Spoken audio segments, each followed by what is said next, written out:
Hello, everybody, and welcome to another episode of Multifamily Chronicles. I'm your host, Adrian Danila. Today, I have a new co host with me in the studio. It's also all co hosts from another podcast, Chris Moreno. Welcome to the show, sir. Hey, glad to be here as always. Thank you for allowing me to ask inquisitive questions and expand my curiosity, Adrian. Because it's your first time here, I'm going to ask you to introduce our guest and as the first question. Awesome. I'm really excited. This is a special episode. We get to go in deep and share some breaking news. Really excited because Ed has some of the best stories. If you ever get to hang out with Ed, whether it's at the bar, at an event, what I love about Ed is he gets really excited. He can break down the details and he's so intentional and in the moment. And I think so many people are transactional. That is not our next guest today. He is very experienced, so we'll say very wise. I've gotten to learn a ton from him. He's from the state of Georgia.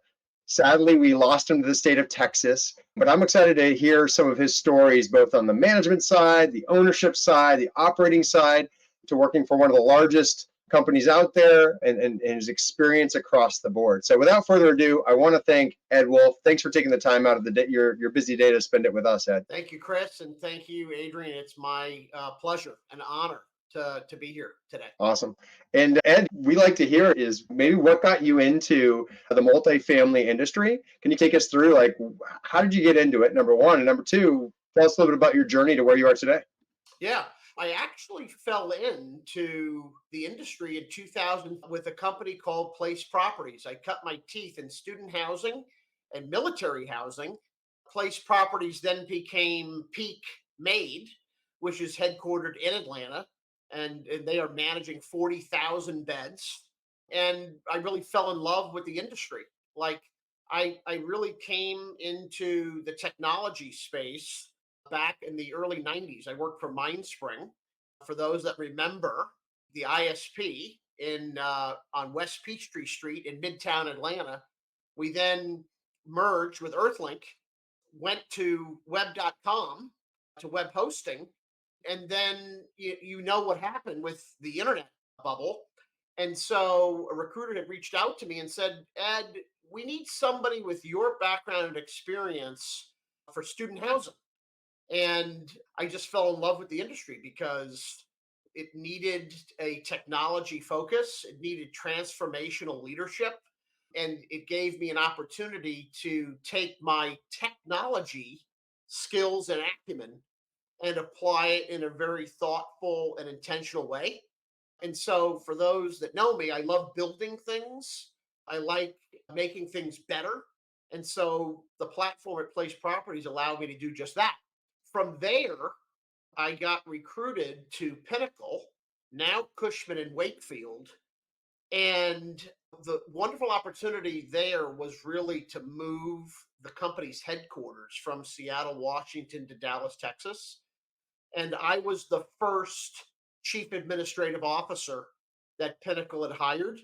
And that was what a once in a lifetime, right? To build a team and relocate the operation, a 30-year-old multifamily giant managing 180,000 apartments.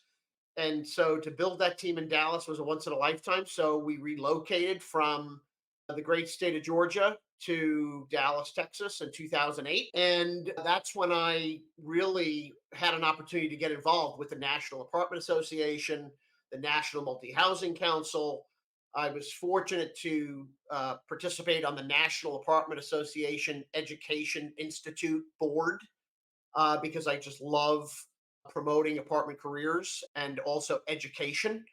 And so I spent 5 years at Pinnacle building that infrastructure and had all of the corporate support functions reporting into me: property accounting, marketing, learning and development, risk management, legal, human resources, and it was just a blast. I then got a call in 2012 from Stephen DeFrancis, the CEO of Cortland. And because my family still lives in Atlanta, and I was ready to get back to the owner operator side. And what was so special about Cortland was Stephen's, I need somebody to build a management platform. I need to bring the management in house from First Communities, and we have 11,000 units. We want to grow to 100,000 units and be part of the NMHC top 50, and I need somebody to build that. And I was like, this is another once in a lifetime. And so I joined Cortland in 2012 to build the management platform. And I hired a head of operations and a head of corporate support. I was chief operating officer and built that whole platform from scratch. So it was very exciting. At the time that Cortland was courting me, RealPage presented an opportunity to me. And again, for those of you that don't know, I fell into the industry in 2003. Prior to that, I was in the technology space. And a lot of people didn't know that. And what was a unique opportunity at RealPage that was presented in 2012 and then was introduced in 2014 was to run the renters insurance division at RealPage, which at the time was a $60 million business. I grew it to a $100 million business. I joined RealPage in 2014 to get back in tech and get on the vendor side. And it was an incredible journey because I was a RealPage customer 3 different times. So I was like coming back home and working with people that I knew, that I trusted, and that I collaborated with over the last decade. So I joined RealPage in 2014 as president of Leasing Desk Insurance. And then a few years later, I was asked to take on the resident screening business, which was another $100 million business.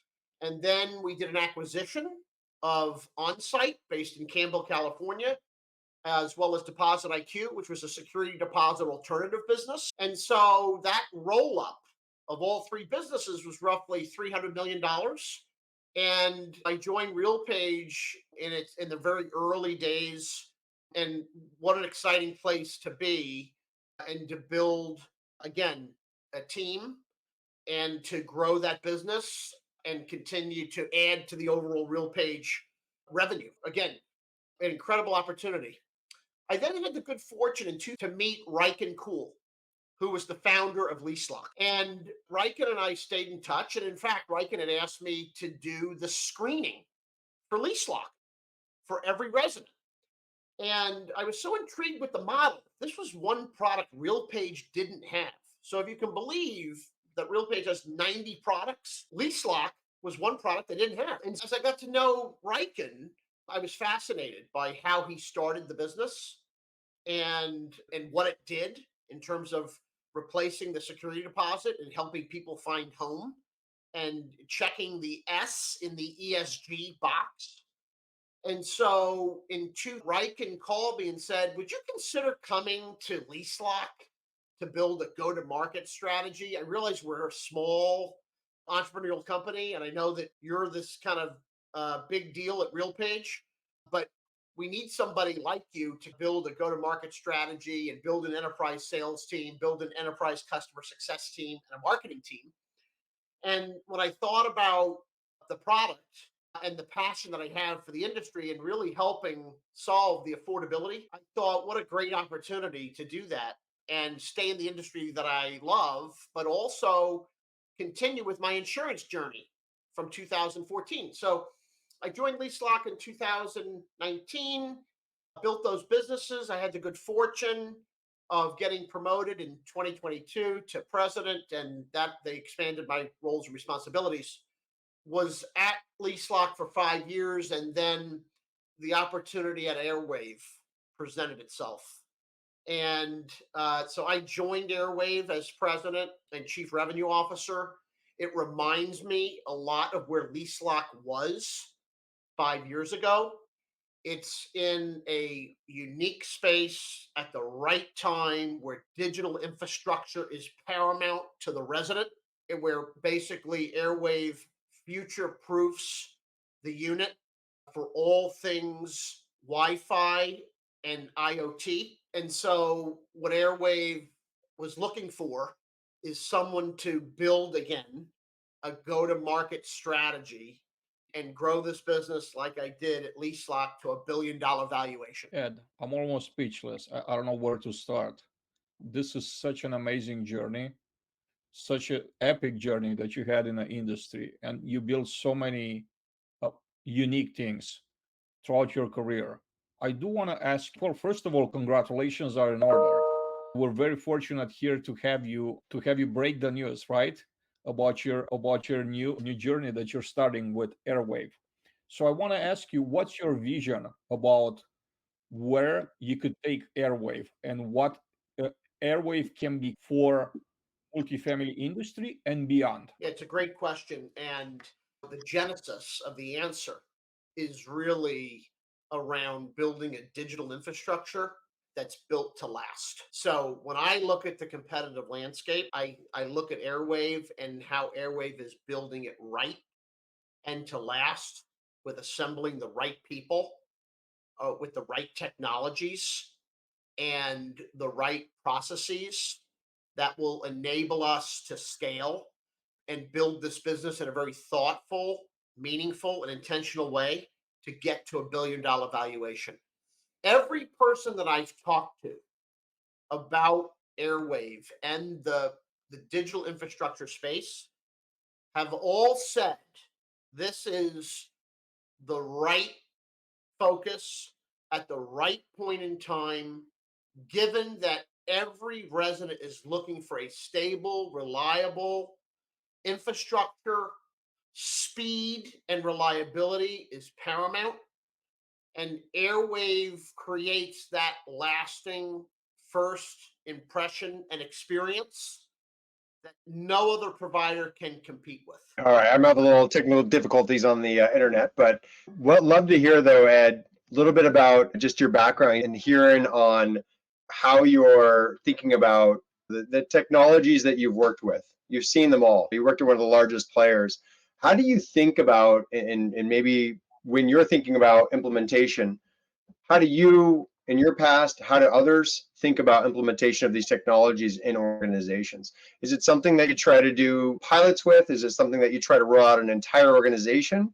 And then the sales cycles in multifamily traditionally have been longer. So we'd love to get your thoughts around implementation around technology in general in the industry. Yeah, I'm going to answer this, Chris, two ways, right? Because I've seen it done two ways.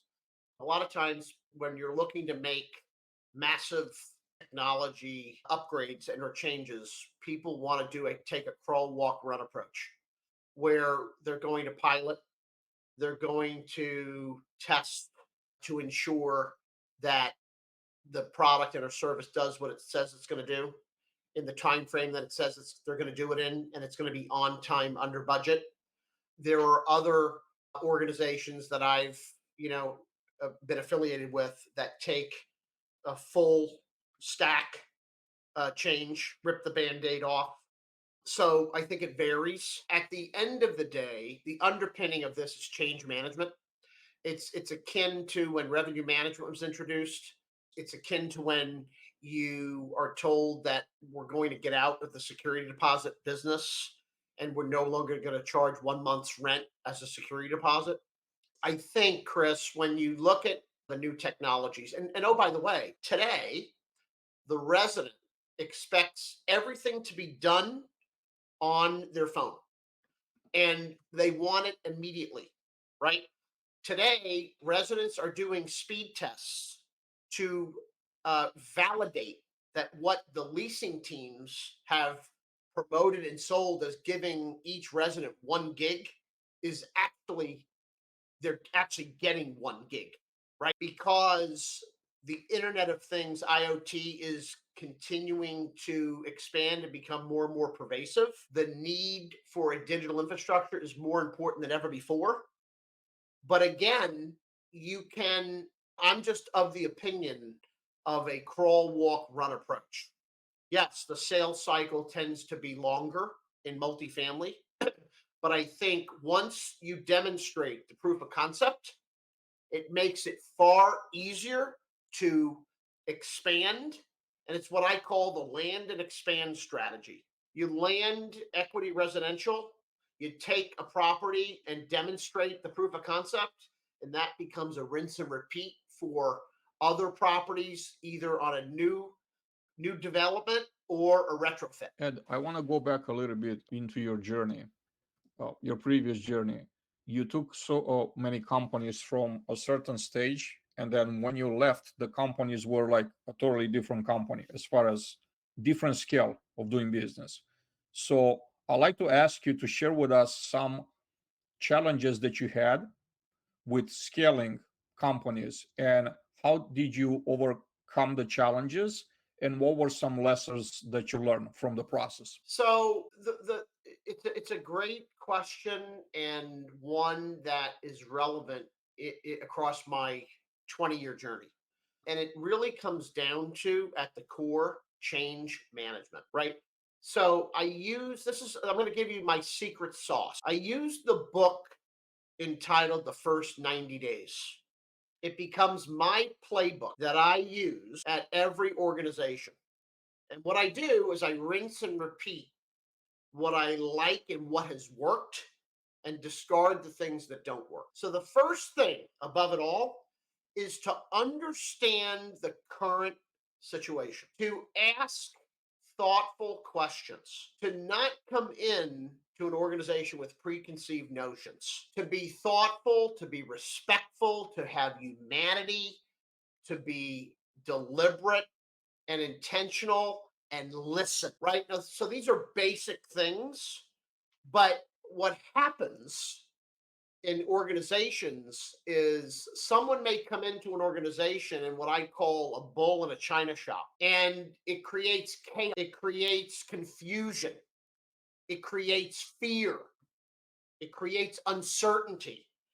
And what I'm trying to do is get a lay of the land, to lead change in the organization, to be part of the solution, not part of the problem, to be transformative in the approach, to talk to every associate, to get their thoughts, their ideas, and their perspectives, to aggregate that information, synthesize that information in a thoughtful and meaningful way, and then present it to the leadership team to get buy-in and alignment, and then be able to execute. Discipline, focus, and over communication. Depending on where the organization is in its life cycle, it could be a startup, it could be a turnaround, it could be where it needs a few minor tweaks, it could require a full pivot. But understanding the lay of the land and talking to every person is the only way you will get a holistic view of the current state. And so you asked about challenges. I think the onboarding process is critical and foundational.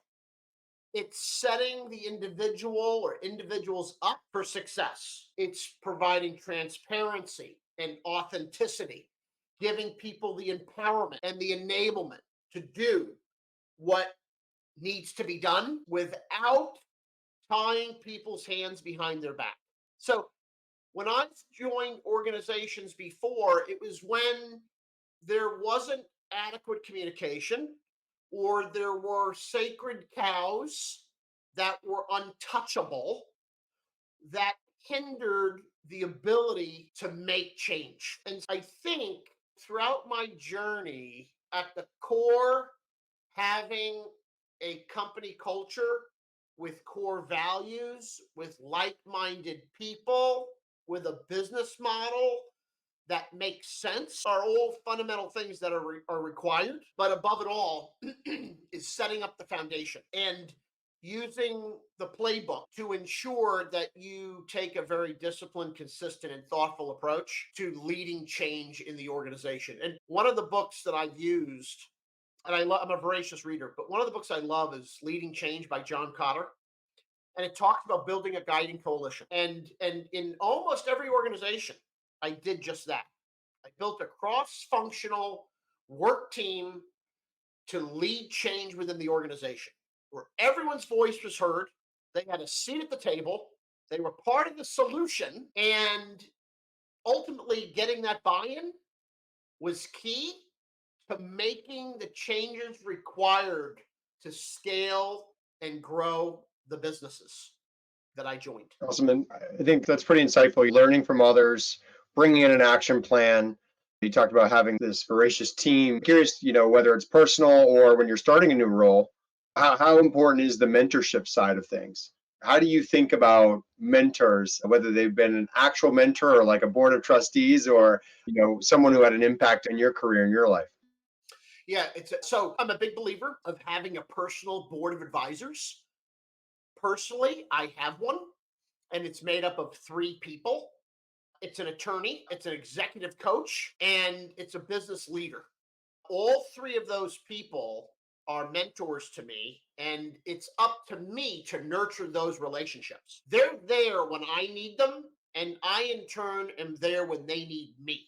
So it can't be one sided, right? And, for the audience listening, right, if you don't have a personal board of advisors, seek out those that are willing to invest in you personally and professionally.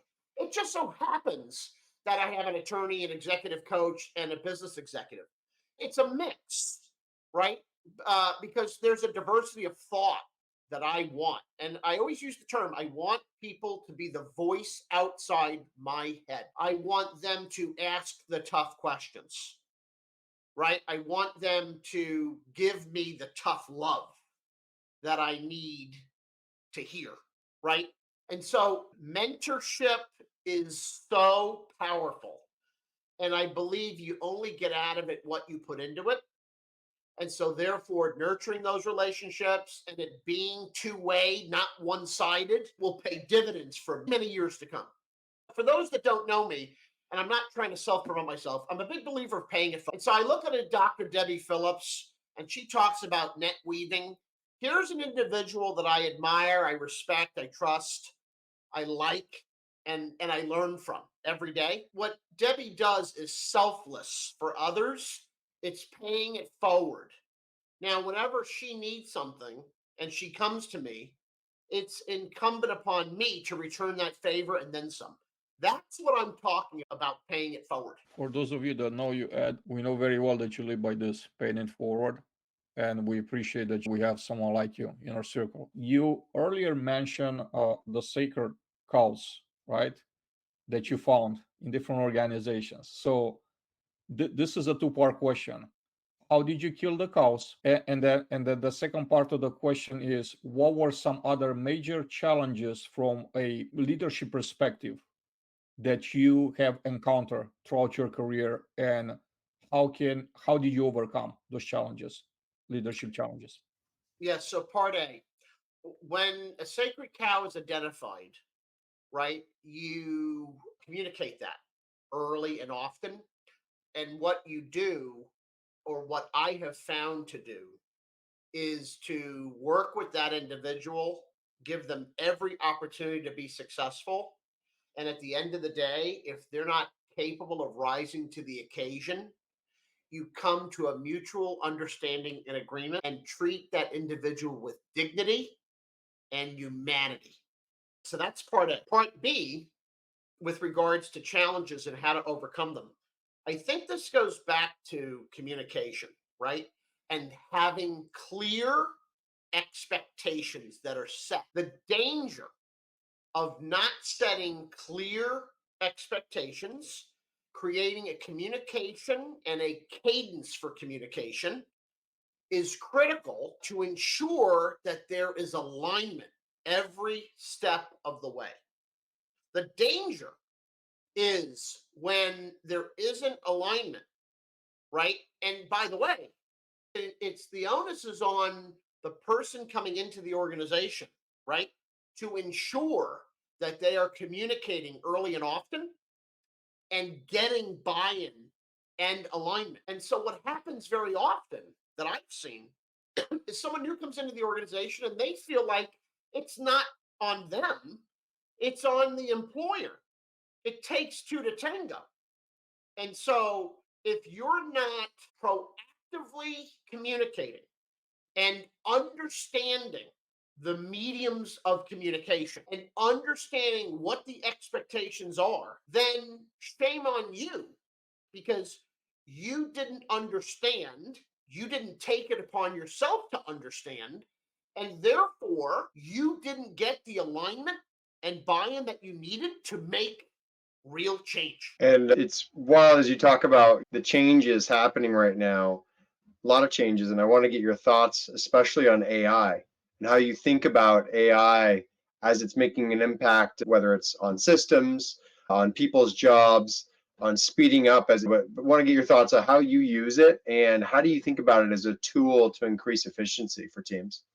Yeah. So here's what I see happening, right? AI is in vogue.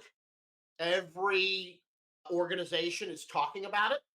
Every functional area has a potential application to leverage AI to bring about measurable efficiency.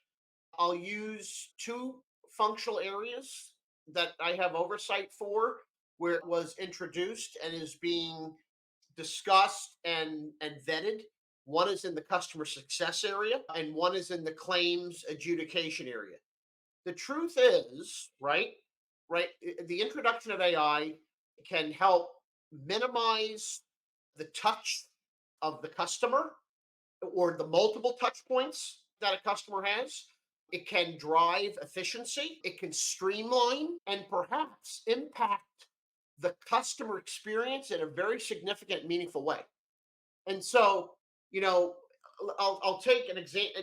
And by the way, customer success and claims adjudication are just two areas, but there are every area AI touches. I mean, let me use marketing as an example. Today, if I were to do a blog post, right, and I wrote the content, if I went into Chat GBT and I talked about a topic and they now wrote for me, I would bet you that if I compared, it took half the time that it would have taken for me to write it. And oh, by the way, accomplish, right, what I was looking to accomplish in half the time, which enables me to focus on something else more strategic. And so that's just one real example. And I've actually tested it. I've actually seen a content writer who says they wrote this. And then I used Chat GBT and it was pretty darn close. And so that's just one example to me of how it the new technologies will change and continue to change the way we do business. And for those that aren't willing to adapt, they will find themselves on the sidelines looking from the outside in. And so it requires individuals to be open and receptive and willing to embrace change because the change is coming, whether we like it or not. But change is hard. And I always say, if you're not growing, you're not changing. Ed, it was so great to have you here today. Amazing conversation. This is a question that I have for all my guests as we get ready to wrap up the conversation for the day. Legacy. We're only around for a limited period of time. How do you want to be remembered? That's powerful. So I am a big proponent of strength finders. For those that know the tool, right? It's all about identifying what your strengths are and leveraging those strengths. One of those strengths, one of the top 5 strengths for me is significance. I want to leave a lasting legacy for every person that I touch. And whether that's a customer, whether that's an investor, whether that's an associate, it doesn't matter to me, right? People matter. And so when you ask, what do I want to be known for? I want to be known for somebody that was selfless, that was willing to help and influence someone's life in a positive and significant way that they could never replicate with anyone else they've ever interacted with. This is extremely powerful. I couldn't think of a better way to wrap up our conversation.